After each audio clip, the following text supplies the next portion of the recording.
আচ্ছা, কখনো কি ভেবে দেখেছেন আজ যে নিঃশ্বাসটি আপনি নিচ্ছেন সেটি হবে আপনার জীবনের শেষ নিঃশ্বাস। আমরা দুনিয়ার মোহে পড়ে এতই মগ্ন হয়ে আছে যে ভুলে গেছে আমাদের আসল গন্তব্যের কথা। আল্লাহ তাআলা পবিত্র কোরআনে বলেছেন, প্রত্যেক প্রাণীকে মৃত্যুর স্বাদ গ্রহণ করতে হবে। আমরা দামি গাড়ি, বিশাল বাড়ি, সম্মানের পিছনে আমরা ছুটছি।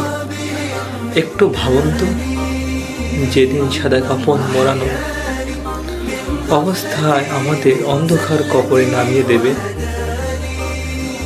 সেদিন এই দুনিয়ার কোনো পরিচয় কি আমাদের সাথে যাবে না। সেদিন সাথে যাবে শুধু আমাদের আমল আর আল্লাহর প্রতি আমাদের ভালোবাসা।